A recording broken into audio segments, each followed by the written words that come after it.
Good morning, everybody, and a happy Friday morning to you. I hope everybody is gearing up for Christmas.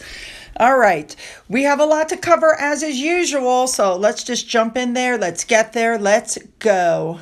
We're going to start off this morning with Mike Tyndall. Here we go. Right before they went to Sandringham, Mike was spending some quality time with his daughter Mia, who's 9, and Lena, who's 5. He didn't take 2-year-old Lucas, but he went to the Jolly Nice Farm Shop in the Cotswold for an outing with the girls. I think that's nice that the girls get to go somewhere, with dad, without the 2-year-old. So he took them there. They apparently had a fabulous time. They were spotted there.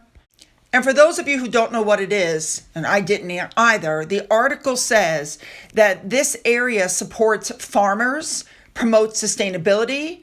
They source from over 70 micro producers, small family farms, artisans.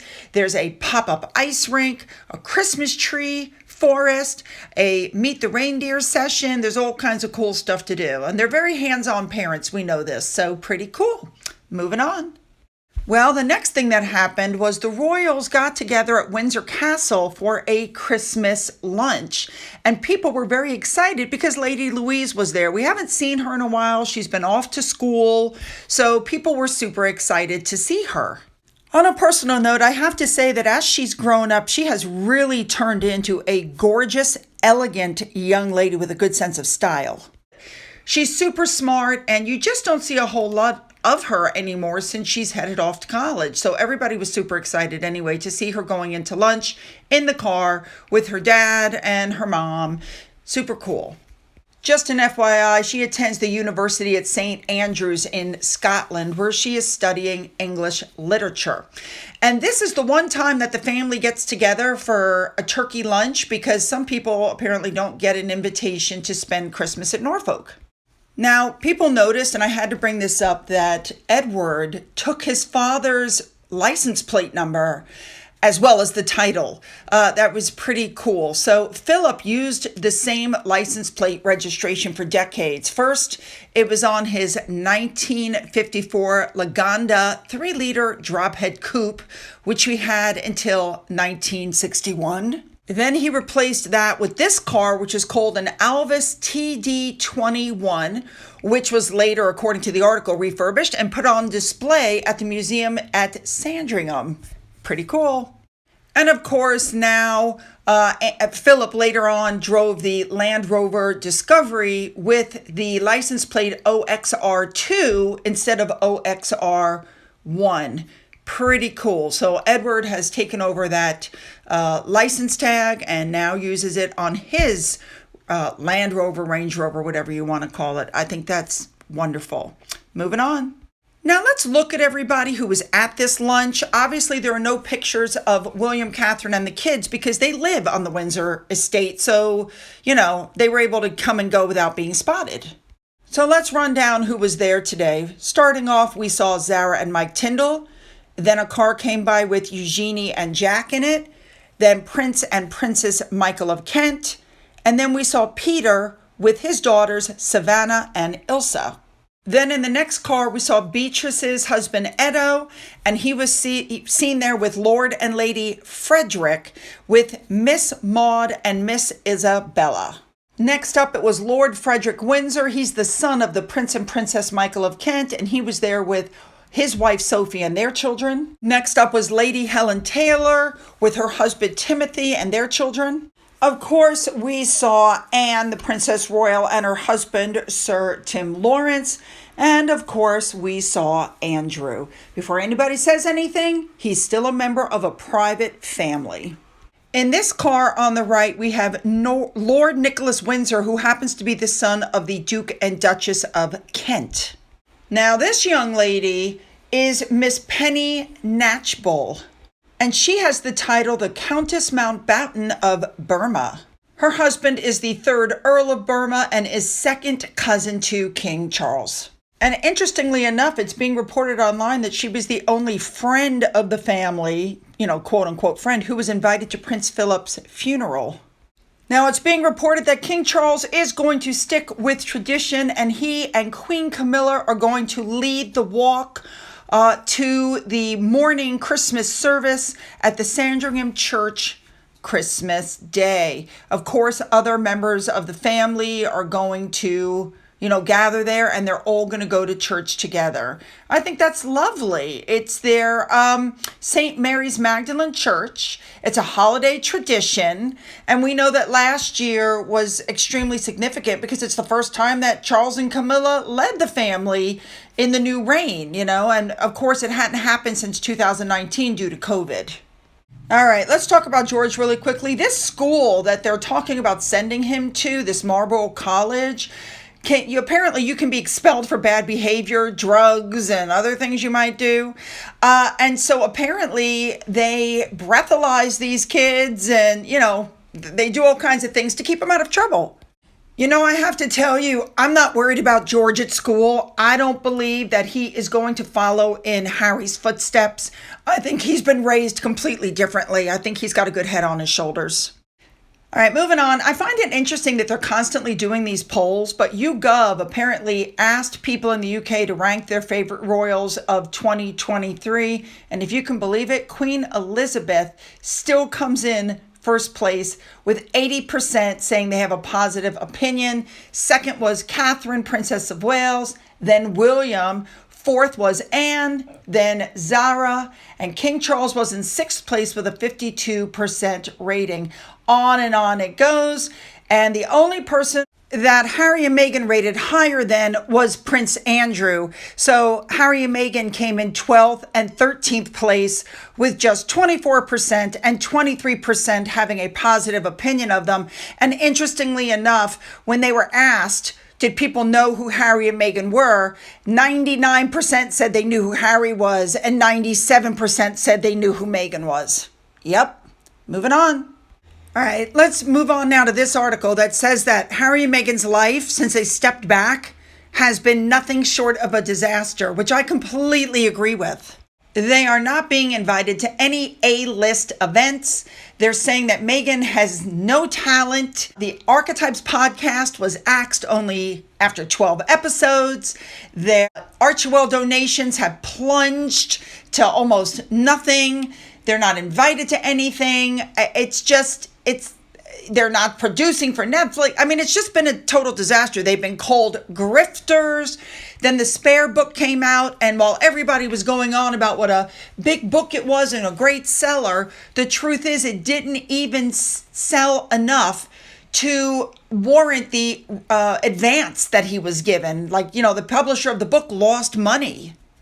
Harry has given interview after interview after interview where he has slammed his family. Then he turned around after claiming they were racist. Then he says they weren't. Now it's being, claimed again.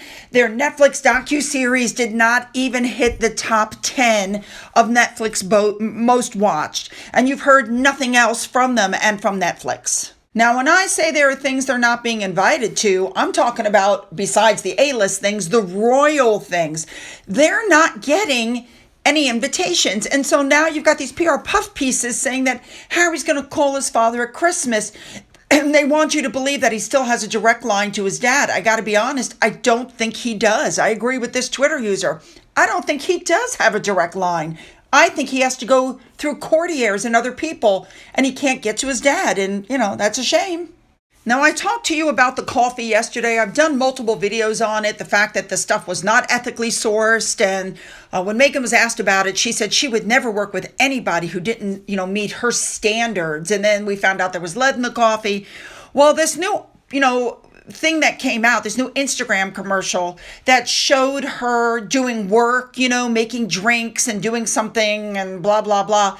They're saying that this shows the inevitable descent of her and Harry's, brand. This article really tells it as it is. It points out that Omid Scobie's book reveals the problems, the financial difficulties that the Sussexes are having, that their Spotify deal, which was supposed to set them up, went nowhere, that only one of their ideas even made it to production, and that was when they were called the grifters, that the Hollywood Reporter, which we know was like the Bible in Hollywood, did not have anything nice to say about them. They said, as a matter of fact, quote, after a whiny Netflix documentary, a whiny biography, and an inert podcast, their brand has swelled into a sanctimonious bubble, just begging to be popped, and South Park was the pin. Exactly.